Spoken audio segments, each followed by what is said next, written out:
Olá, eu sou o professor Chico. Hoje o assunto é sobre direito empresarial, junto com meu aluno João Grilo, através de uma breve abordagem sobre iniciativa individual. Vamos começar?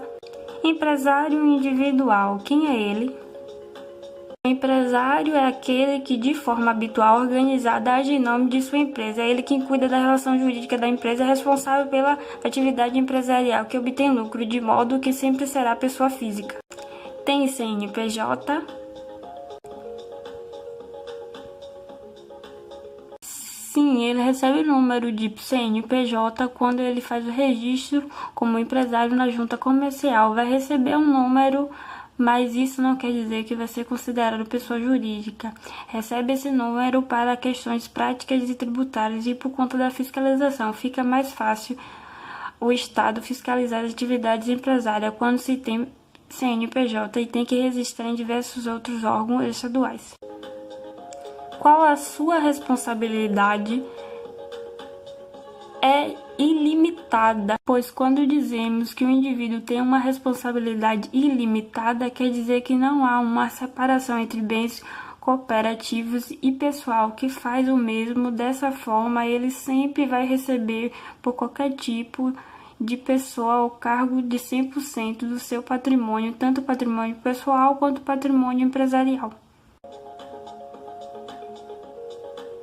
A lei impede que as pessoas sejam empresários individuais. Vai ser relacionado ao exercício do cargo ou função pública que não tem compatibilidade com a atividade empresária. São diversos os cargos que em lei vai impedir que seja empresário individual. Cite os principais exemplos que caem nas provas.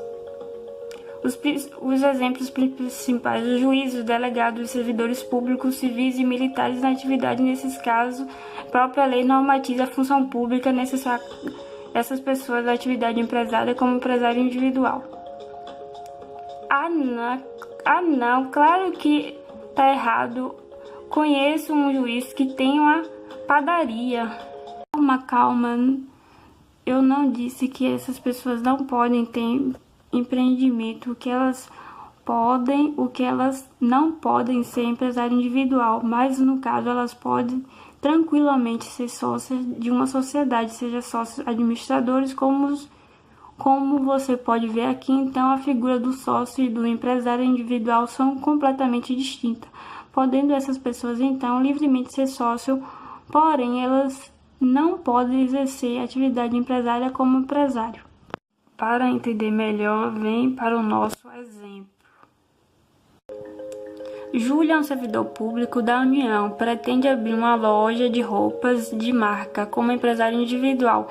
Para realizar então os trâmites burocráticos, Júlia contrata um advogado, sabendo então os planos de Júlia. O advogado deve alertar ela. Infelizmente, caso o advogado deve alertar Júlia que impede o impedido legal, pois ela é servidor público da União, portanto, ele não pode ser servidor empresário individual, mas ela pode tranquilamente encontrar um sócio individual.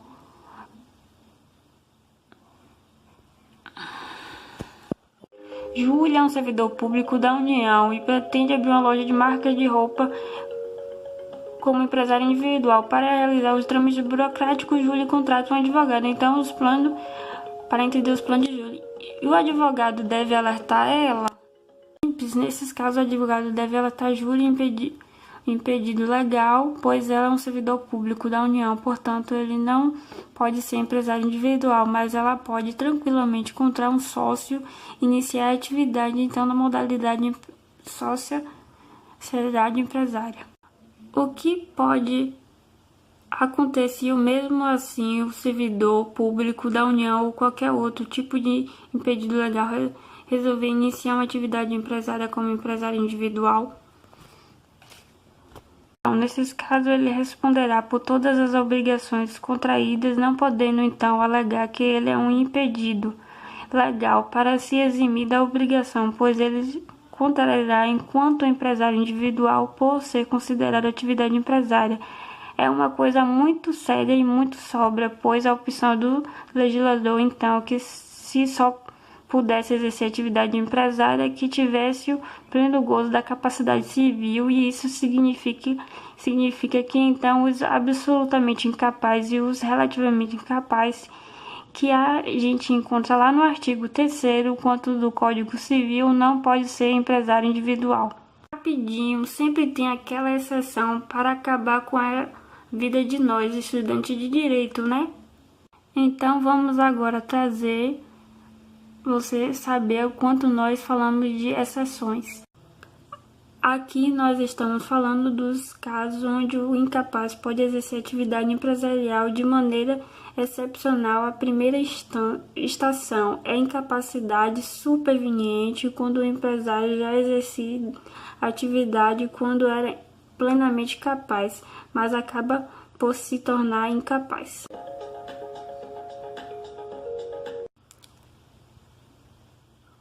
Exemplo, Ronaldo tem uma pequena floricultura em que trabalha como empresário individual. Porém, um dia Ronaldo sofre um grave acidente de carro que causa problema no cérebro, ficando então Ronaldo impossibilitado de imprimir sua vontade. Nesse caso, a incapacidade superveniente, pois veio após Ronaldo ter iniciado a atividade empresária como incapacidade do Ronaldo. Nesse caso, então, a relativa deverá ser nomeado um assistente para auxiliar Ronaldo nos exercícios das atividades empresárias. A segunda exceção, então, acontece no caso de sucessão, quando o incapaz ele é a atividade empresária de um empresário plenamente capaz, que veio a falecer. Isso é muito comum no caso do filho menor de idade, quando perde um dos pais e acaba dando ele então a atividade empresária como empresário individual. O mesmo para que se dê continuidade à empresa, então deve haver um processo judicial onde o magistrado vai nomear o representante sem capacidade absoluta ou o assistente sem incapacidade relativa. Então, ficamos sujeitos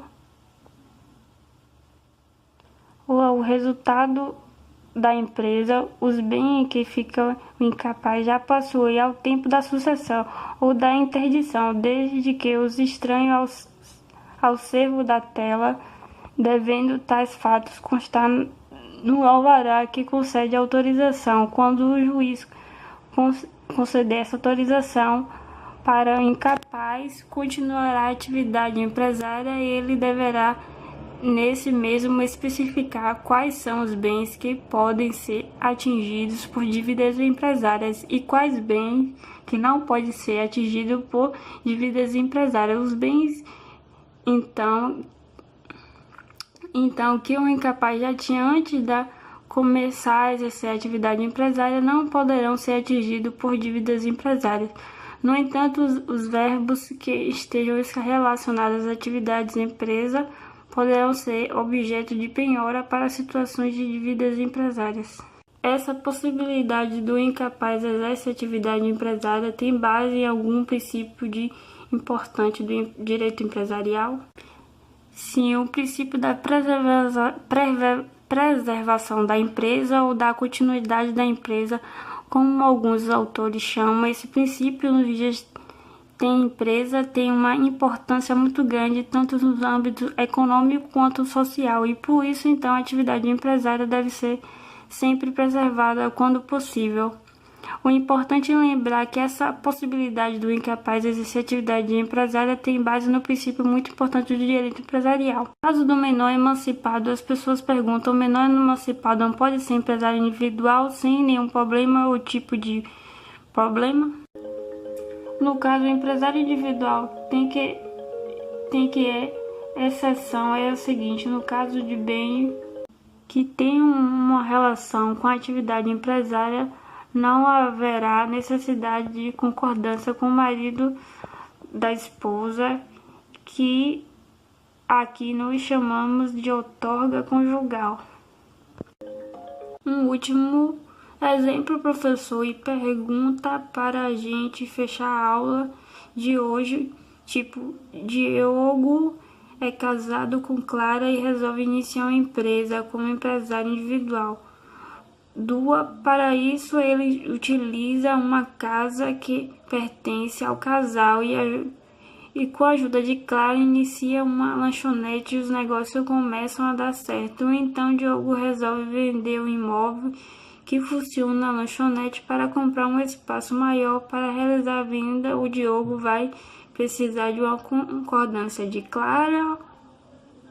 Não, ele não precisa da concordância de Clara ou da outorgada conjugal, porque nesse caso o bem ele tem uma relação com a atividade empresária e por força do artigo 978 do Código Civil não existe a necessidade de outorgada conjugal no caso da alienação de bem que tem uma relação com a atividade empresária.